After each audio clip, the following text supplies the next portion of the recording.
Hi అండి. అందరికీ నమస్తే. Welcome back to our channel. ఈరోజు మన ఛానల్‌లో సాఫ్ట్‌గా చాలా టేస్టీగా నోట్లో వేసుకుంటే ఇట్లే కరిగిపోయే టేస్టీ అయిన రవ్వ లడ్డు ఎలా ప్రిపేర్ చేసుకోవాలో ప్రాసెస్‌లోకెళ్ళి చూసేద్దాం. ముందుగా ఏదైనా ఒక మిక్సింగ్ బౌల్ తీసుకొని 3 కప్పుల వరకు బొంబాయి రవ్వను తీసుకున్నాను. దీన్నే సుజీ రవ్వ, ఉప్మా రవ్వ అని కూడా అంటారు కదా! అలాగే అదే కప్పుతోటి ఎండు కొబ్బరి పొడి కూడా ఒక కప్పు వేసుకొని, ఒక చిన్న కప్పుతో నెయ్యి కూడా వేసుకొని, ఈ 3 బాగా కలిసేలాగా చేత్తో ఇది మొత్తం బాగా కలిపేసుకోవాలి.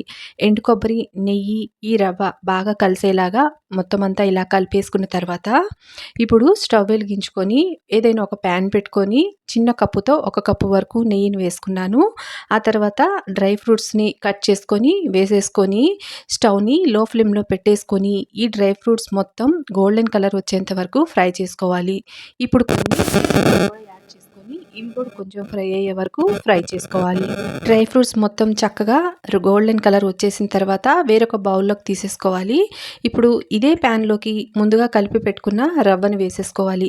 స్టవ్‌ని లో ఫ్లేమ్‌లో ఉంచేసుకొని ఈ రవ్వ మొత్తం వేసేసుకొని రవ్వ మొత్తం మంచి అరోమా వచ్చేంత వరకు సన్నని మంట మీద బాగా ఫ్రై చేసుకోవాలి. తర్వాత 2 కప్పుల వరకు చక్కెర పొడిని యాడ్ చేసుకోవాలి. చక్కెరని మిక్సీలో వేసుకుంటే మనకి ఇలాగా పౌడర్ లాగా వస్తుందనమాట. అది వేసేసుకొని ఈ చక్కెర కూడా మొత్తం అంతా బాగా కలిసిపోయేలాగా ఒక నిమిషం పాటు కలిపేసుకోవాలి. ఈ రవ్వ ఎంత చక్కగా వేగితే మనకి రవ్వ లడ్డు అంత టేస్టీగా ఉంటుంది.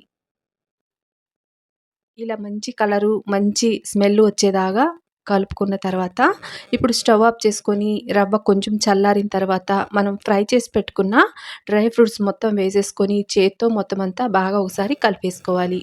ఇప్పుడు కాచి పెట్టుకున్న పాలను కొంచెం కొంచెం యాడ్ చేసుకొని రవ్వ మొత్తం ఇలా కలుపుకుంటూ మనకి నచ్చిన షేప్‌లో రవ్వ లడ్డుని ఎంత సైజు కావాలో అంత సైజు రవ్వ లడ్డుని చుట్టేసుకోవడమే. రవ్వ గోరువెచ్చగా ఉన్నప్పుడే కొంచెం కొంచెం పాలని యాడ్ చేసుకుంటూ రవ్వ లడ్డూలు మొత్తం ఇదే విధంగా చుట్టేసుకోవాలి. పాలనన్నీ ఒక్కసారి యాడ్ చేసుకోకుండా ఇదే విధంగా కొంచెం కొంచెం వేసుకొని చుట్టేసుకున్నామంటే మనకి రవ్వ లడ్డూలు సాఫ్ట్‌గా చాలా టేస్టీగా ఉంటాయి. మనకి ఎక్కువ రోజులు నిల్వున్నా కూడా ఇదే విధంగా సాఫ్ట్‌గా ఉంటాయి. గట్టి పడకుండా ఉంటాయి. చిన్న పిల్లలైనా, పెద్దవాళ్ళైనా ఎవ్వరైనా సరే 1కి 2 లాగించాల్సిందే. అంత టేస్టీగా ఉంటాయన్నమాట. ఈ ప్రాసెస్‌తో చేసి చూడండి చాలా బావుంటాయి.